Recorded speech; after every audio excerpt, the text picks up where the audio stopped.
व्यवस्थित दिसतंय? हो हो. नमस्कार, मी किशोरी आरडे. मी आज इथे कर्जत पोलीस स्टेशन इथे आलेली आहे. इथे सर्व वेळ सर्वांसाठी, इथे काय लिहिलंय? सर्व वेळ सर्वांसाठी.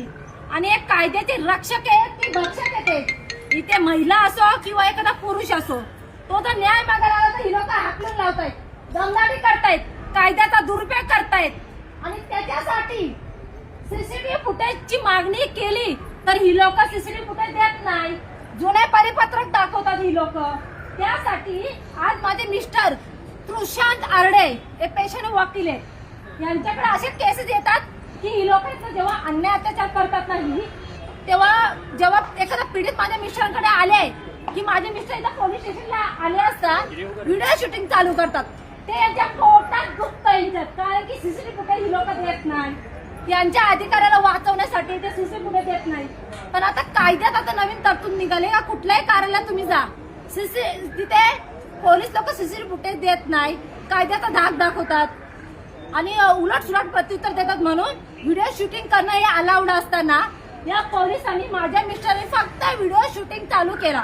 इथे वरिष्ठ पोलीस निरीक्षक पाटील सर आले, त्यांच्या पोटात खचकायला लागलं. त्यांनी सांगितलं व्हिडिओ शूटिंग करायचं नाही. माझ्या मिस्टरने त्यांना सांगितलं का करायचं नाही, तुम्ही तसा लेखी द्या मला. तर यांनी माझ्या मिस्टरवर गुन्हा दाखल केला, त्यांना अटक केली. का तर फक्त ना फक्त व्हिडिओ शूटिंग केली म्हणून. माझे मिस्टर काल आले होते इथे, तर त्यांनी व्हिडिओ शूटिंग केला, हा राग मनात धरला. आणि या पोलीस स्टेशन नेरळ पोलीस स्टेशनने खोटे गुन्हे दाखल केलेले आहेत. या डीवायएसपी सरांनी, हे राहुल गायकवाड या डीवायएसपी सरांनी खोटा अहवाल तयार करून माझ्या मिस्टरांना आम्हाला अडकवण्याचा प्रयत्न वारंवार केलेला आहे. त्या संदर्भात आम्ही सगळीकडे पाठपुरावा केलेला आहे. हा राग त्यांच्या मनात आहे, कारण की त्यांचे अधिकारी अडकत आहेत ना. हा इथला पीएस आहे दुसाने, हा दुसाने खुर्चीवर बसलेला, हा नालायक वर्दीला घालायच्या लायकीचा नाही.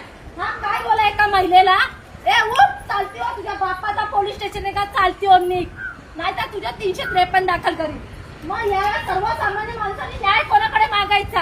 मग काय याच्या बापाचा पोलीस स्टेशन होता का?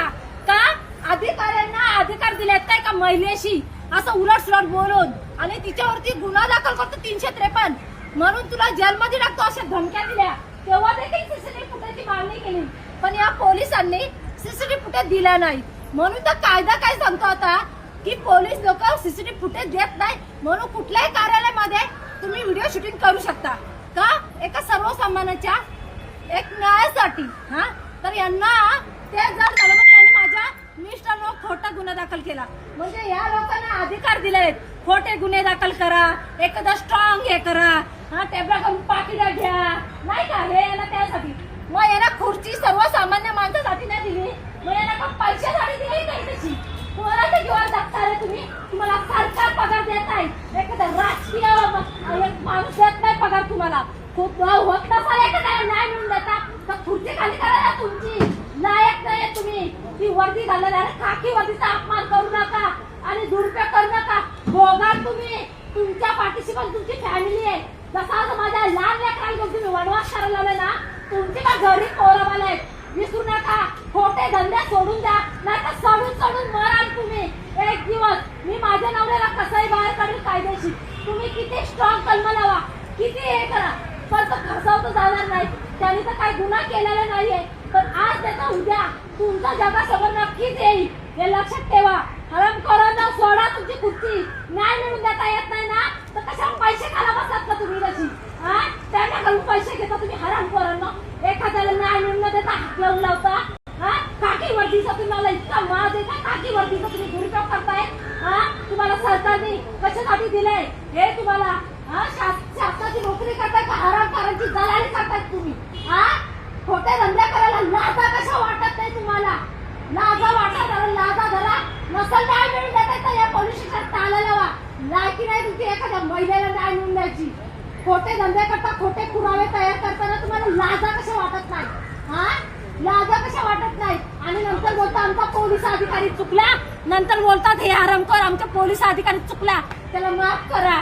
आणि काय रे सर्वसामान्यांचे तुम्ही खोटे गुन्हे दाखल करता तेव्हा तुम्हाला लाजा वाटत नाही का?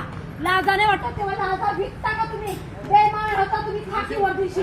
नायक तुम्ही एखाद्याला न्याय मिळून वरती जाण्याचा अधिकार नाही